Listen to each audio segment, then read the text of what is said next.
future, talk radio will actually educate, inspire, and make you think. The future is now. Topics and music that affect your life from Universal Broadcasting Network. Tune in at ubnradio.com.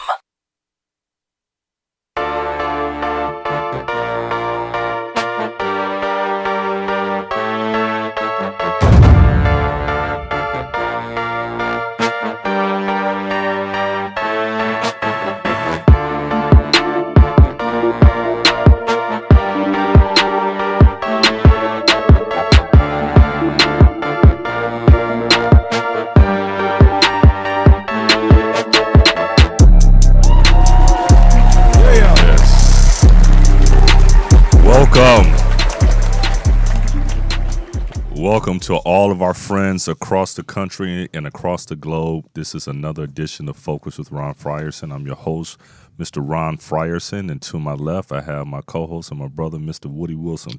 What's up? Happy Friday. Happy Friday. Yeah, happy Friday to everyone. It's almost over, folks. Voting on Tuesday. I can't wait to get this over with. This is a very critical time for all of us. The next few days, people that are undecided, they need to make up their minds because Tuesday is it. And if you saw the Facebook post that I put out, I said, what are we going to look like on Wednesday, November 9th? Happy or sad, huh? What's our country going to look like? It's really something. This is something that this could be a historic election in regards to the repercussions. Now, every presidential election is important, you say, but this one seems a little different.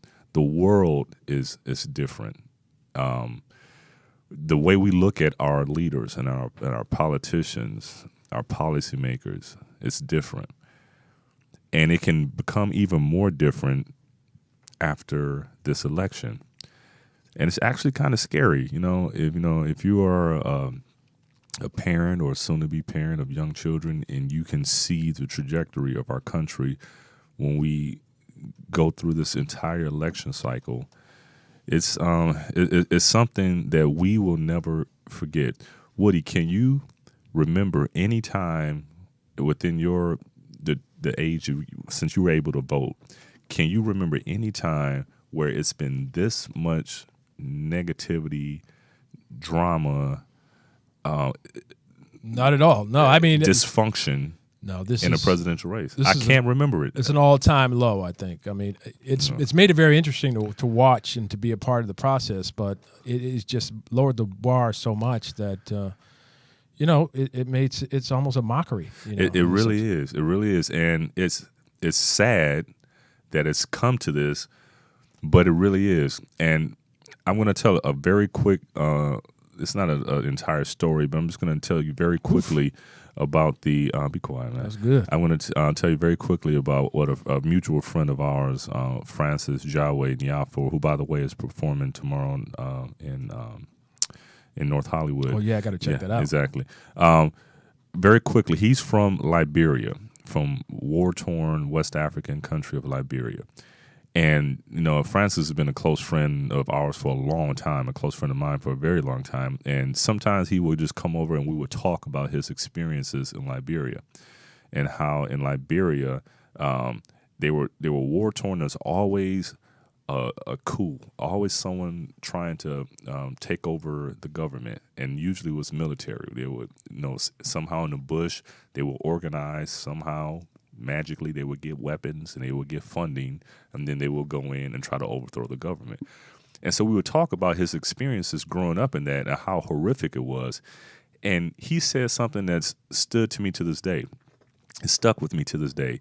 He said, the only thing that keeps that from happening here in the United States is that you guys here still believe in your institutions. He said, in Africa, where I come from, we know they're all corrupt. We know that the police can be bribed. We know that the institutions, they don't do what they say they're going to do, and that the system is rigged and all. He said, we know that. And so because of that, that's an environment wherein you can get these splinter groups that come in and they decide that they can do a better job for the people. Now, we are far away from that, and I pray we never get to that point. Well, we're not very far if Trump gets elected. We're one step closer to that. Right. But the point is this. The point is that the distrust and the erosion of trust in our institutions is happening right before our eyes. Now, obviously, what's happened in Liberia is an extreme case, but nothing happens from A to Z. You got to go A, B, C, D, and you have to take incremental steps in a certain direction. And the direction we're going in, especially if Trump is elected, it's not a good direction. And it's not, even if Trump isn't elected, which I hope he's not, but even if he isn't, he's done such damage to the system in regards to the rigged system, So that means somehow if he's not elected in the office, then somehow the system was rigged and you have to go and check the polling places. And, these are all little seeds of doubt that are planted in a very, very diverse country, in a country wherein there's becoming, a huge gulf between the people that have and the people that don't have. And then you have, on top of that, the different ethnic tensions that, are sometimes contrived and sometimes real. And then you have our historical, setbacks in regards to discrimination and the stuff with the justice system. You have all these different seeds planted. And then on top of that, if you can't trust the institutions, it can get ugly. It can get really ugly. Most definitely. And it's not far-fetched so you have to understand, if let's take Trump, for example, if he is elected. I mean, the country is so divided. The Congress is so divided. Mm-hmm. His party is so divided. You'll have Trump get in the office and start to discredit folks or not work with them because they weren't on board with him during his race. And he's that type of guy. So here you have Congress now split and fighting amongst each other. There's generals that don't respect him. Mm-hmm. And that's kind of, the ball starts to roll and coups start. I mean, I can't imagine that happening in the United States of America. But, there will be some dissension in the ranks. And, folks, you really have to think about what's in store right now. What I'm really hoping is that the only war that takes place is the war of ideas within the Republican Party, where they decide whether or not they want to be a party of ideals, right? Whether or not those conservative ideals, or whether or not they want to be the party of scorched to earth and nothing, anything goes. The Trump, right? So it's either our way or the highway. Yeah. So and then also what's really interesting, Woody, is that there's been a lot of talk about because Hillary's still up in the polls, even though the polls have tightened. There's been a lot of discussion about the need to have a Republican Congress to offset that. I never agree with that. This is why I didn't agree with that. Even when George Bush, if you have a Congress that's completely opposite of the president, and the president can't get anything passed as it is now, then the government is just at a stalemate. And who suffers? The people suffer. Now, if you are able to work with the president, if it's a Congress that when they make common sense types of legislation and things get passed and there's movement, if we don't like the movement, then we can vote them out of office the next term if we don't like it. But we don't have anything to go by if nothing happens. Right. And some, especially with the Tea Party movement that came into effect a few years back, they pride themselves on not letting anything happen when President Obama was in office. I mean, this is what we're not going to let him do anything. And that's an accomplishment to them. To them, that's an Instead accomplishment. of moving the country forward, the accomplishment is keeping Obama or the administration from moving the country forward. Exactly. And then on top of that, if he has to resort to using an executive order to get some measurement done, which he's had to do, then they complain about him usurping Congress's role and going beyond Congress and doing something. Didn't they try to sue him? Yeah. Congress tried to sue the president because he uses executive action.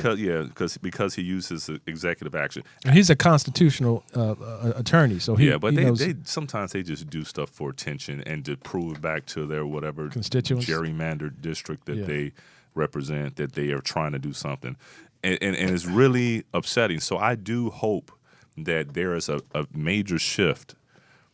This is what I hope it do you happens hope? on Wednesday the 9th. We have a new president. I hope that we have Hillary Clinton as the president. Yes. And I hope we have enough of a working majority of Democrats in Congress so that we can get some stuff done. Now, if these things that happen that she chooses to enact, if they don't work for us, then fine. We'll vote out of office and she'll be a one-term president. Right. But at least there will be movement and there will be something we can measure her by. If we can get yeah, Congress, exactly. Democrats, but if Congress we can't get as a majority. Congress to do anything and the president, then we're in a stalemate. That means that she can blame them and they could blame her, and it just goes back and forth. And everybody may think that Congress is doing terrible and they have historically low approval ratings, but no one thinks that their specific congressman is doing terrible. So they'll say Congress as a whole is terrible, but our congressman is okay. So that's why lots of times it's very difficult to flip people out of Congress, especially in the House, because they have these gerrymandered districts and all that type of stuff. Yeah.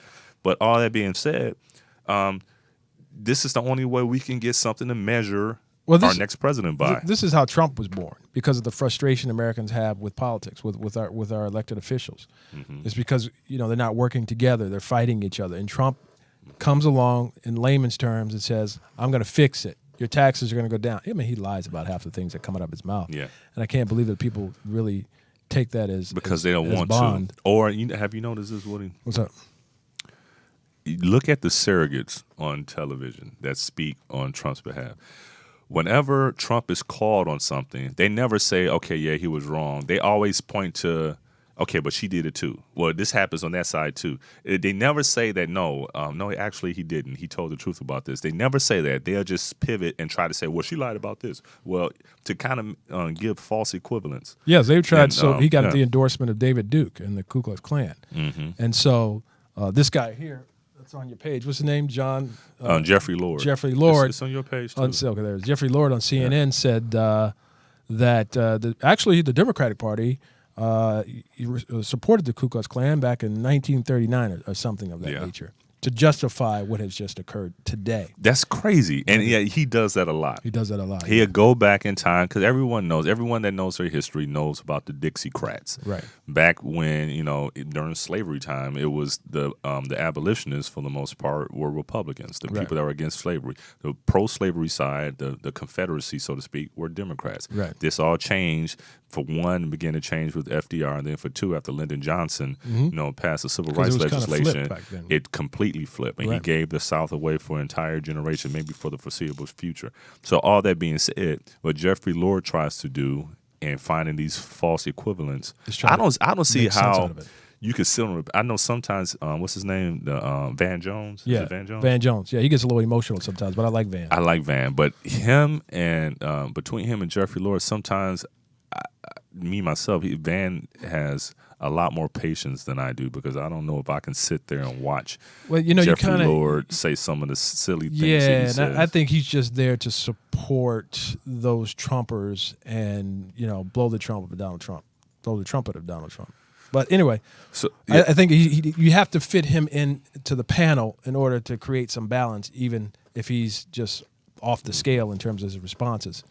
But so I'm actually rooting for the Democrats to win. So now they won't have any excuses. So they can't blame it on Republicans. And then I also want again for the Republicans to have that battle of ideas within their party, wherein they can decide whether or not they want to be true Republicans and stand by real principles, or whether or not they want to go the carnival route with Donald Trump.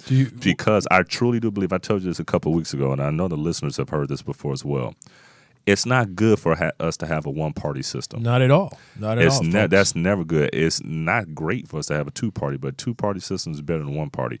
And it is important that our Republican Party provides options for everyone. Right. That they are a viable party and viable competition, sensible, viable, common sense competition for the Democrats. Because what's going to happen is that everyone wants to be on a winning team. So if you have a one-party system and all the nutsos go to one side, then that's not good for the country. Not at So all. that means that those true, the Colin Powell type of Republicans, the John Kasich type of Republicans, those type of Republicans that stand on principles more so than some blind ideology, you need to take over your party. Do you think they're really going to take a step back? And I'm assuming Trump will not be elected the president of the United States on Tuesday. But do you think the Republican Party will take a step back and revamp what they stand for, what their values are, and kind of have a come to Jesus moment and just, realize that the American people are not behind the path that they're going down? Do you remember after? Do you think that will happen? Well, remember after Mitt Romney lost, they said they were going to do an autopsy because in the Republic, in their Fox News bubble, they really thought Romney was going to win. Remember when Karl Rove went back McCain to was going to win too. Yeah. So back when Romney on election night, he was waiting to concede the election because in all the Fox News conservative bubble, they had all the metrics where Romney was supposed to be winning certain key states where he was actually losing, just because they live in their own echo chamber. And so, so they said after they got spanked in the Romney election that they were going to have an autopsy, how they're going to be able to reach out more effectively to minorities and to women and so this is what they said they were going to do. And what was the result? They Donald sent Trump. a symbol. Yeah, well, before that they sent a symbol of the Republican Party. The Indian or the African American guy who became the front speaker for the Republican Party. Michael Steele. Michael Steele. So that was their way of saying, see, we can identify with the African American community. Look at Michael Steele. He's our representative. Same thing with Sarah Palin when they threw her into the fold. Yeah. That's not how you do it. You have to start from the grassroots and change the whole concept. Well, I actually think that it's about the platform. It's about the policies and platform. They have to clear. If they were to improve their policies and platforms, and this is the funny part about it. Usually, when you find someone that's been in business and someone that's been successful in business, you will find other people that they've made successful as well. Along the way, that can come out and say, because of these principles that I learned by working with this person or with that person and the other, I was able to do this and do that. I have not heard of one person who's worked directly with Donald Trump that has come away saying anything positive about him. But you know what we have heard? He stiffed me. Exactly. He didn't pay me. So those working class people that he claims to be a champion for are the same people that he's been stiffing for years. The same people that he wouldn't rent apartments to when he was in his younger days. He caters to the luxury class. Yeah. I mean, that's who he wants to stay in his hotels and in his residence and things like that.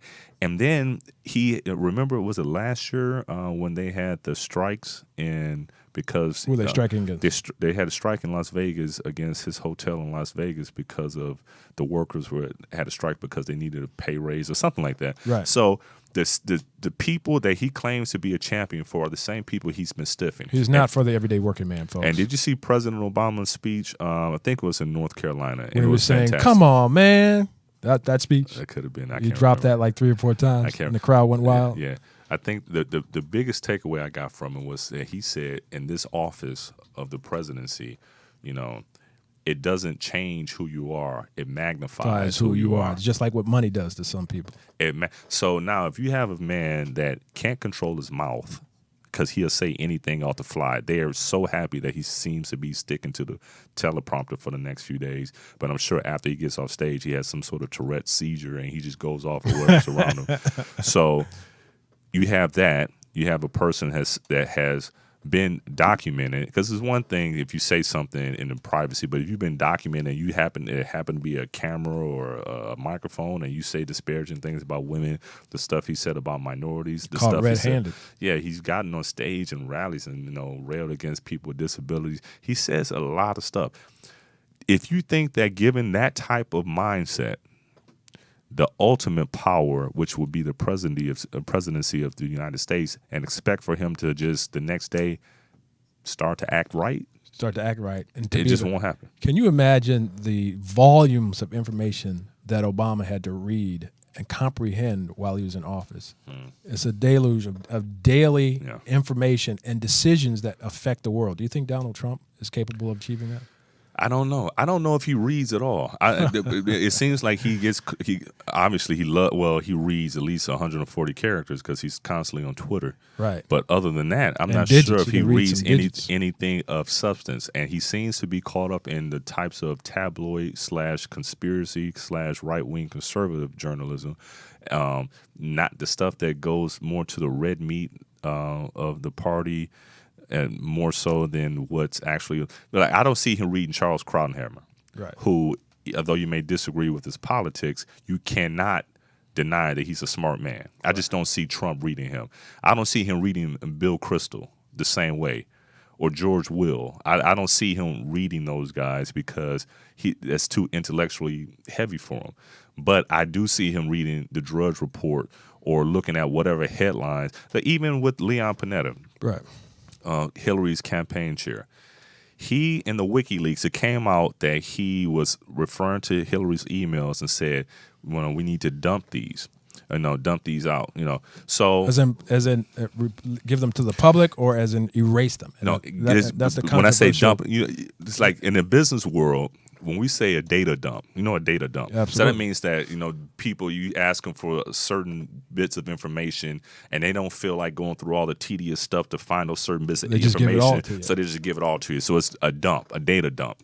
Now, most learned people understand what you mean when you say a dump. That means just give them everything. Let them sift through it themselves. Right. We just give them everything. Don't go trying to sift through everything because we don't have the time for it. It's not efficient. So just the Republicans are trying to twist that. What he tried to do, what Donald Trump did, he showed that he didn't understand what a dump meant. He thought a dump meant for them to throw it all away, for them to delete it all. But anybody, I could say, any learned person with some sort of sensible education, and he always brags about going to Wharton Business School. I didn't go to Wharton, and I knew what it meant when he said dump all of the stuff. He meant dump it, just put it all out there and let people sift through it because there's nothing there, as opposed to stuff coming out piecemeal. And someone trying to choose one line and try to build up on that one line. Just and Fox put it is all over that. They're all over that. I think even Fox got it after a while because it just showed a little ignorance on Donald's part, because he went out in front of people and said that they dumped. Leon Panetta was saying that they need to dump this, that, and the other. And the type of people he were talking to, they took it that way, as in dumped, as in, throwing it away, as opposed to putting it all out there. Right. So did you see the clip on Fox News where Rudy Giuliani, right, who is obviously a Republican and does not like Hillary Clinton, he went on Fox News and he was boasting about how the shoe was about to drop on Hillary Clinton. And he had this huge smile and he was boasting and leaning back in his chair and talking about, wait, you'll see, this is going to affect everyone. This was before this was before Comey, Director Comey from the FBI, sent that letter to Congress about the emails. So there's some indication that Giuliani had gotten word of this. And Comey used to work for Giuliani, right?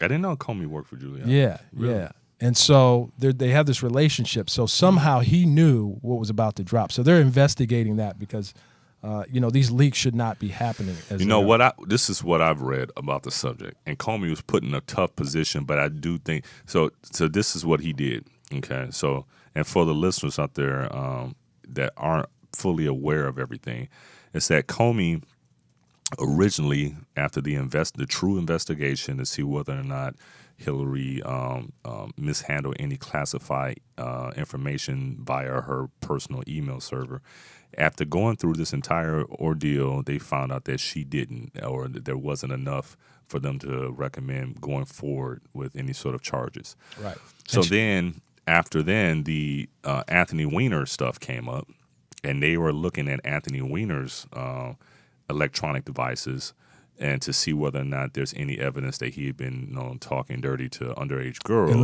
let me just throw this in, because Anthony Weiner was a senator, right? No, he was a congressman. He was a congressman. And he had the sexting investigation going on. Yeah. He is married to Huma Aberdeen. Which is Hillary's right right person, lieutenant. Yep. Right, I was gonna say right hand man, but right hand lady. Yep. It's like her closest confidant. So they were investigating Weiner and found Hillary's emails. And they saw some emails that could be pertaining to Hillary in that. So what Comey did was that he told Congress after he pretty much exonerated Hillary before, said that if anything else comes to light, I will let you know. So what Comey did was that after these other emails came to light, it doesn't mean the emails had anything nefarious in them. It doesn't mean that they're going to change their ruling of whether or not Hillary did anything wrong. It's just that they're going to have to take a look at this new batch of emails. And he was just letting Congress know that. Said, listen, we're going to have to change. Look at these new I think batches. he was doing a little bit more than just letting Congress know that. I mean, that's his story. Yeah, but that's what he wrote. But this is the deal. This is what he had to do. So he had to let Congress know, like he said he would, because he didn't want for, if something comes out, to find out that they knew this before the election and that somehow he had held on to the information that would have affected the election. This is what I've been reading. No, you're absolutely right. Yeah. You are correct. But he violated the Hatch Act of 1939. He is not supposed to do anything that could jeopardize an election. And he knows that. Well, with the Hatch Act, and that's funny that you bring up the Hatch Act too. So with the Hatch Act, like what he said, that's an act that prohibits any government official from doing something that could affect an election. But the key in the Hatch Act it has to be intentional.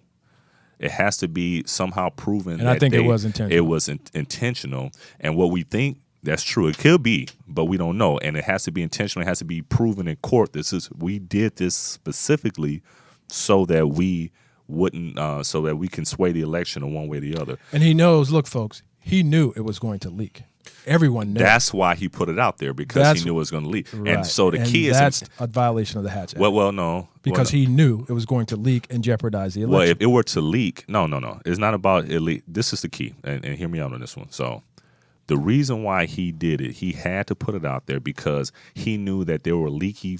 It was people that snitch within his organization, because there's some people that's very cool with Rudy Giuliani within his organization. And Rudy Giuliani, they even had in the New York office of the FBI, they even named some award after Rudy Giuliani. So he's really cool with some retired FBI guys. So he knew it was going to leak. He said, so if this leaks and it's out there to the public in the media that I have this information and I'm holding on to it, then it's going to come off like the FBI is holding on and being on Hillary's side by not putting forward that we found these emails. Well, what he should have done, this is what he should have done. Uh-huh.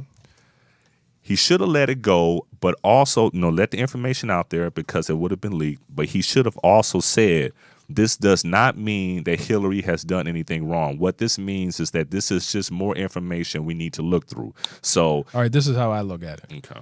I mean, if someone is dying of cancer, you don't put a pillow over their face because they're going to die anyway, right? So you don't leak the information because you suspect that it's going to be leaked. But he's not going to leak. So leak. here's what the Hatch Act says. Congress passed the Hatch Act in response to concerns that federal employees have been used to support candidates during the 1938 congressional elections. Its general intent is to greatly restrict the ability of most federal employees to engage in political campaign activities, such as soliciting campaign donations or actively working on behalf of individual candidates, especially while on the job, or they otherwise use their official authority to influence the purpose of interfering with or affecting the results of an election.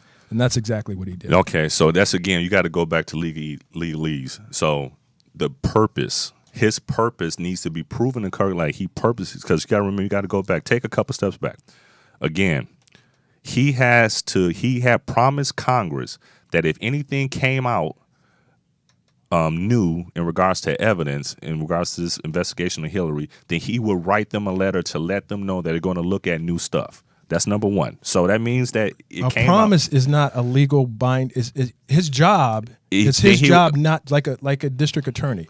You cannot release information about an investigation until you have something that is valid. If you hear me out, then I'll tell you we're agreeing. We're saying the same thing. I'm telling you where he did right and where he did wrong. Yeah. What he did right is that he had to inform Congress. He's an edict of Congress. He can't withhold evidence from Congress, especially after he's in. There is no evidence.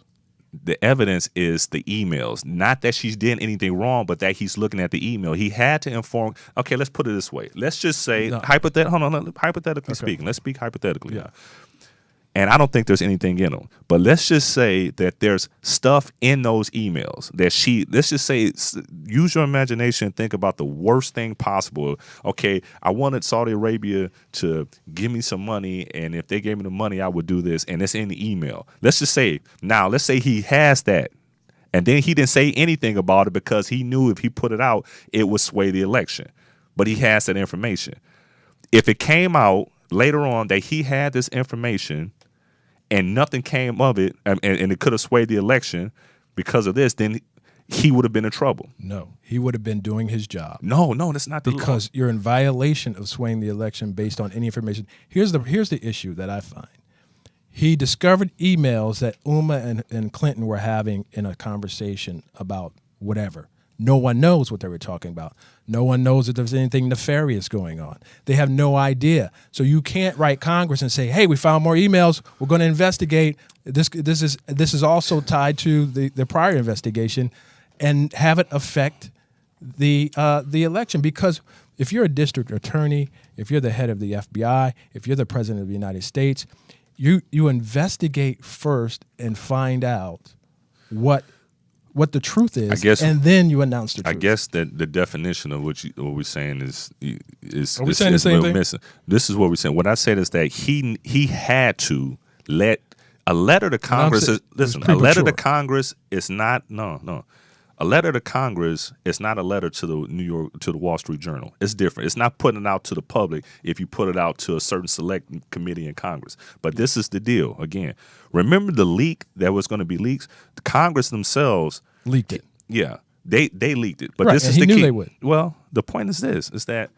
either he was going to do what he should have done in telling them that he should have said, "We have more information that we need to look at in regards to this." This does not mean that we're going to find anything wrong with our initial assessment of Hillary's thing. And that's what is key. And I'm saying he should not have said anything until he investigated and found out what was there. I get what, but so that's all I'm saying. But you can't do that in the time before an election. You can, and you're supposed to. That is your job. That's a duty.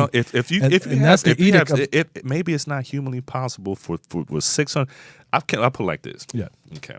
I'm going to try to find the best. I hear what you're example. saying. I hear what you're saying. But I've talked to district attorneys since before I came on the show. Yeah. Well, and they said he violated the ethic code of district attorneys. It's something else. It's more detailed than that. Yeah. Well, but the point is, even with he shouldn't have said anything until he found if there was something to say something about. Understand because Congress is mostly made up of what? Republicans. Yeah. So if he writes them a letter, what do you think they're going to do? But see, so the district attorney you spoke with is probably a Democrat, and I've spoken to secretaries of state. Okay, yeah. Not. Were you trying to one-up me? Yeah, exactly. And I didn't want to bring it up, but I talked to Obama. I didn't. I didn't talk to Obama. You got me there. You got me there. So, but anyway, but it's a state secretary of state, a state in the Midwest. Okay, and we're talking about this now. This is the key, and this is very important. See, because right now what we're assuming is that he assumes that something bad is there. Yeah. Okay. Just a second, caller. That he assumes something bad. Or he doesn't know. And he doesn't know if anything's bad or good. I think we got called. But he had to let them know that they're looking at it. So that means that he should have said it earlier. He should have said that this does not mean that we found anything. It just means that we're looking. Okay. He had to let them know that. Caller, can I have your name and the city you're calling in from, please? Mike Eccles calling from Los Angeles. Mike Eccles, happy belated birthday, Michael Eccles. How you doing, brother? How you doing? Fantastic. Doing pretty well, my brother. How are you? We're getting a little feedback on your end. Do you have your... Yeah. Well, I'm going to have to call because I'm on my Bluetooth. Okay. So do whatever you can and call us back. I think we lost him. Did we lose him? Okay, Mike's going to call it in a sec. So that's the key. Now, you got to understand the law. So, and this is the key here, guys. Sometimes we can get partisan. Okay, so let's just say that this was Trump. Not Hillary, but Trump. Still shouldn't have said anything. Yeah, no. If this was Trump, and you got to understand what the FBI director is supposed to do. Remember, Congress is a governing body. That's the FBI doesn't control anything but the FBI. Right. He still has bosses. Among his bosses are the Congress. And if the Congress said, if there's any other evidence, you need to let us know. That means that what he should have done. Did he find any evidence? Yeah, he found evidence, but not evidence of wrongdoers. It's found evidence emails. that needs to be looked at. That's the key. Yeah. Okay, caller, Mike, are you there, or we have another caller? This is Mike again. Hey, Mike. Hey, you have a little feedback, but let's try to work through it. What you got, want Mike? to chime in on it? Okay, I don't know why I'm getting back, but anyway, we both are white, and that he basically Mike, you're gonna have to call back, Mike. You're gonna have to call back. Can Mike. you hear me? Yeah, Mike. We're Do getting you think? Yeah, we're getting a little too much feedback, Mike. Do you think you can call back without the Bluetooth and just call straight on the phone? Will. Okay, try to call right back, Mike, because I want to hear what you have to say about this. All right, thanks, Mike. So and I get it. So even if it was Trump, because the point is this: if there's nothing there, and there probably will be nothing there, he should have just said Then this he does affected not. the election. No, he should have said If there's nothing there, and people, it has affected the election. We know that. yeah, we because see he didn't the say numbers. enough. Because he didn't say Because enough. he doesn't know what's there. Because he didn't say enough, and he should have said, "I don't know what's there," but we're looking at this. He did say. I mean, he said, and we found more emails. And he didn't say this does not mean. See, because what they want to do, what the Congress wanted to do, And because that's my it's point exactly. So he shouldn't have kept. He should have kept his mouth shut. But Until he can't. found By out, law, he can't do that. Yes, by law, it's his job to do that. No, it's not. It is. He can. No, you If, can't. okay, let's say If he let's found- say Hillary, if he found- let's say Hillary is elected. Yeah. Hillary's elected. Right. Okay, and let's just say hypothetically that she did something. Now, and then it comes out that the FBI knew. No, she was under investigation. No. But the FBI knew. Do you know when the FBI investigates you, if they're investigating you, right? You would never know. First of all, they're investigating you. Second of all, you wouldn't know when that investigation was up. You would have to call. Are we done yet? Are we done yet? Because they never tell who they're investigating. It is secrecy normally don't. amongst secrecy. They normally don't. They normally don't, and Yeah, that is the right protocol. Exactly. And he violated that protocol. So you know what? When you put it like that, that's a good argument. When you say he shouldn't have said anything, Nothing. But if he were told by Congress and he told Congress, let's just say this was a new investigation that was open. You know what? But if he had told Congress, just put it like if this was, again, remember, we're a little bit partisan. Yeah. So let's take our partisanship out of it and look at it just data-driven and fact-driven. The fact is that if he had to do it, if he had to keep his word and he had to let Congress know, he needed to let them know purposely, say, listen, this does not mean that we have a smoking gun here. This does not mean she's done anything. Most likely, based on whatever, and this could be duplicate emails, this and the other, the likelihood of anything coming from this that's going to change our mind is going to surface. But I have to, by law, let you know that we are looking and leave it alone. But he didn't do that. What he did, he simply said, we're investigating some new emails. And that leaves it wide open to speculation. So now Congress can say, oh, they're looking at emails. She must have done something. And since when does the FBI tell anyone who they're investigating? When they already gave a judgment based on information and then new information came up. That's when. They concluded the first investigation. Based on the information. Now, they're going to reopen an investigation. You keep it quiet while you're investigating. Once you determine... So you're looking at it as two separate things.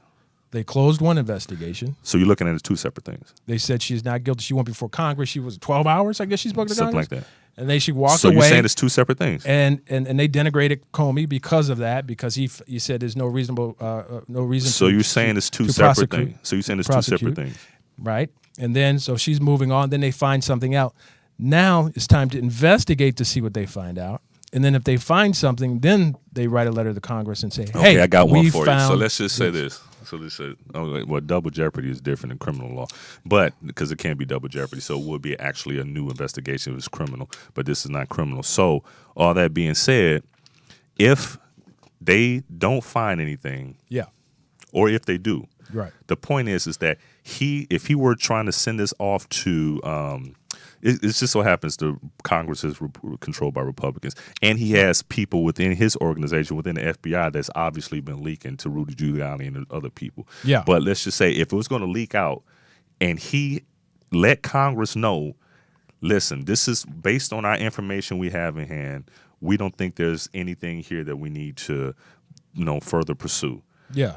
We will let you know if this changes. And so that changes because they saw all these new emails, which means that it could be nothing. Or it could be something, but it could be nothing. So he has to let Congress know, not let the Wall Street Journal know, not let the Washington Post know, but let Congress know, like I told you back in July, if anything came up that we're going to have to take a look at, I have to let you know. I'm letting you know. But he didn't say enough. But you know how you eliminate all the hypotheticals? You keep your mouth shut. You don't say anything, you investigate, and then you know what you're talking about when you finally do write a letter to Congress because you've got facts and not hyperbole or pontification or whatever you want to call it. I think a lot of it depends on which side of the aisle you fall on. And if you I mean, it doesn't matter. Listen, I mean, it could be Trump, Hillary, it doesn't matter. I'm not even thinking about the results of the investigation.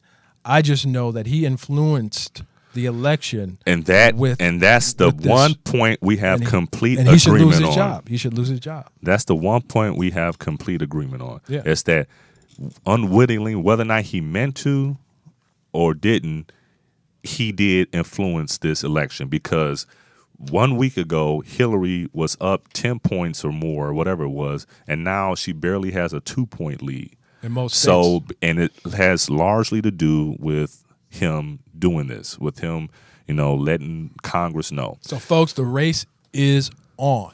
And if you do not vote, you cannot complain about the outcome. Turnout is huge, especially within African-American and Latino communities. Turnout is huge. I understand that the African-American vote isn't out in the numbers that it was in 2012 and 2008 for President Obama. It's just as important that you mobilize for this one as you did for 2012 and 2008. Right. Is important because a lot of the policies and the trajectory of our country that we're moving in the right direction, those things will be cut down if Donald Trump, he's promised it. There's certain things about Trump, believe in what he says. I believe he will try to pretty much undo the progress that's been made underneath President Obama. And so I think that it's very important that all these communities recognize number one, the danger of having a President Trump. Right. And then number two, the importance of your vote. I don't know. Now, of course, I'm not voting for Trump, but I had, just before I wake up in the morning at 5 o'clock, I'm always awake probably 30 minutes before, kind of anticipating the alarm clock going off. And I'm thinking about Donald Trump, and if in fact he was elected, would he be the type of guy that would stick to his word and go in and try to really change the African-American community or change, let's just say, the inner suburbs of America? I mean, I don't know if you've been to Youngstown, Ohio, but it looks like Beirut. I mean, it looks like bombs are dropped, houses are tilting over, burnt out. It's the worst type of situation. Some areas of Baltimore, Maryland, our inner cities look that way, but we want to spend billions of dollars and go and fight a war or save some people where we're not saving our own people. Preach. I don't understand that, but Trump seems to kind of be speaking that message, and I wonder if he would stick by that because you know what? He's right about one thing. I don't think the Democratic Party has made effective change in those areas. I mean, why not spend $1 billion to put schools in the inner city, to give computers to the children, to invest in our youth? I don't understand why that has not occurred. We are completely in agreement on that. So this is the key. Donald Trump tapped into something. That's the reason why he's up there in the polls. That's the reason why he's up there in the polls. Okay, so maybe not for all those reasons. Yeah, he has some a whole new set of turds and garbage hanging on his Christmas tree too. But for the most part, in regards to what he tries to say about the African American and Latino communities, this is why the Democratic Party should not take these communities for granted. See, and that's one thing that I always say, to other minorities. I say you have to think about voting your interests. Now, obviously, it's an easy deal with Donald Trump, but that doesn't mean we don't hold Democrats to the fire and make them do what they say they're going to do. Don't let them come in every 4 years, or in the case of Congress, every 2 years, and promise they're going to do this, promise they're going to do that, and then you don't hear anything and nothing happens. Make sure you hold their feet to the fire. But one of the only ways you can hold their feet to the fire is if we have a viable option of going somewhere else. Because what they'll say to themselves, some of these Democrats that just give a lot of talk and not do anything, they say to themselves, okay, we're going to say this, but where else they're going to go? They're not going to go to Republicans. Look what the Republicans have. Right. So if the Republicans want to have any chance of breaking the monopoly that the Democratic Party has over my particular community and African American and Latino communities, then you have to show it in your platform. Right. And conversely, my party, the Democratic Party, if you don't want anything like that to happen, then show and prove. Right. Do what you say you're going to do. That's right. Do something about public And this schools. is the year, this Absolutely. next election is show and prove. Exactly. Whoever gets in office, show and prove, make the changes. Because I don't think the American public's going to fall for this anymore. No, and then think about this, Woody. What if we have someone else that comes along that speaks on those same issues but doesn't carry all the craziness of Donald Trump? What if we have someone else on the Republican side that speaks to all these issues, but they're not crazy? I got They don't one better attract yet. racism. What if we had Donald Trump speaking from the teleprompter from day one? Isn't that something? It would have been a totally different race. Yeah, yes. Yep. It would have been a you totally know what? different race. Yeah, that's complete. Yeah, that's a good point there. If Donald Trump if he had any sort of couth, any sort of class, so to speak, maybe this would be an entirely different race. Because a lot of Hillary's detractors, a lot of her stuff is based on years and years of people just not trusting her and things of that sort, and they just didn't like her. With Donald Trump, he did a lot of stuff during the campaign to put his foot in his mouth. That's right. So if you were to erase all of this craziness and the stupid stuff he said, the stuff on the bus when he was talking about grabbing girls and stuff like that, that would have still been there. But if you look at a lot of what put him in this situation in regards to his negatives has been how he cannot control his mouth, and he can't help but send out tweets at 3 a.m. because he's just crazy like that. So if none of these things happen, we could be looking at something completely different. Right. So as Democrats, what we need to do is that we need to polish our own shoes. We need to clean up our own house and make sure that we can handle all of these different issues that affect our communities and not just give it lip service, so that the next person that comes along that can catch on to the good stuff that Trump was saying and leave out all the bad stuff, he won't have the opportunity to take away these communities' support from the Democrats. That's right. That's right. Listen, man, I want to get off Trump for a second real quick. I know you got to do your thing, but I want to mention that Prince Harry is dating the Meghan Markel from Suits, the 32-year-old actress, and she is half African American, which makes her black, right? Yeah. So I wonder how that's going to work out. But apparently, he has taken her home, and the Dukes and Duchess of Cambridge have met her and kind of signed off on it. So that could be a very interesting development in Buckingham Palace in the near future. Progress. If they, I love it. If they move down that road. Yeah, progress. I love it. I love all manners of progress. We're not stuck in caveman times wherein there's a scarcity of food, and so you had to keep your people. You had to be so tribal that anybody other than your tribe had to be the enemy. We're beyond that. The world is changing. Get on board. It's getting smaller and smaller. Hey, real quick, Hope for Adam. I will continue to support this effort, and I will speak on it every week. Adam Creef is a friend of mine. His entire family are friends of mine. And Adam is suffering from a rare form of leukemia, multiple myeloma, and he's in desperate need of a bone marrow transplant. Please go to join.hopeforadam.org. Okay, go there. It's a simple cotton swab to the cheek. If you are a match, that would be fantastic. You can give Adam the life-saving transplant he needs. And even if your match isn't right for Adam, maybe you'll save someone else's life. So go and register now. And the entire process of donating bone marrow is so different than what it used to be in the past.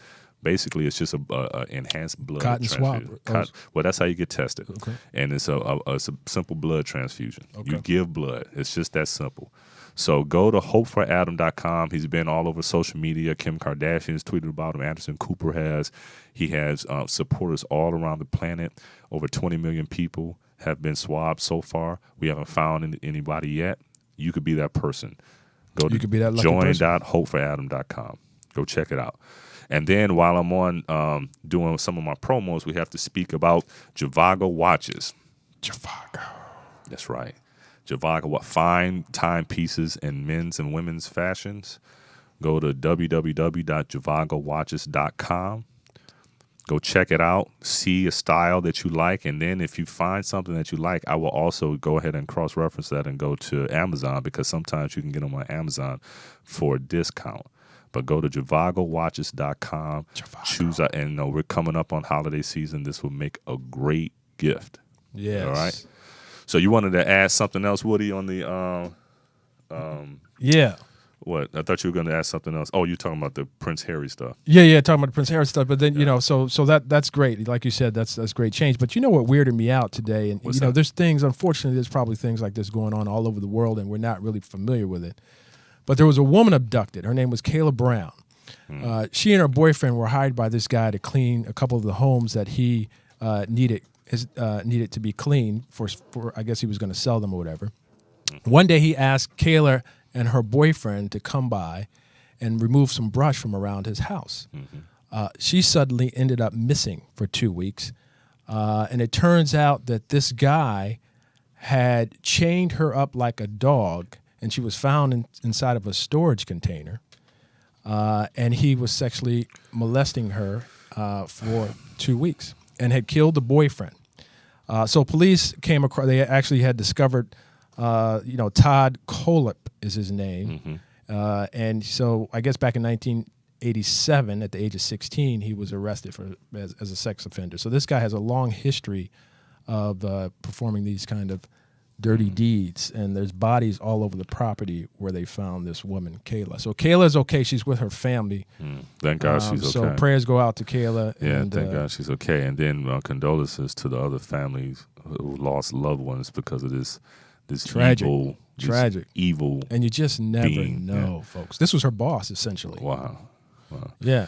This is some crazy stuff going on in this world, and stuff like that has happened for a long period of time, but it's something you'll never get used to because it's against human nature. It's against godly spiritual nature. It's against human nature to have such evil around us.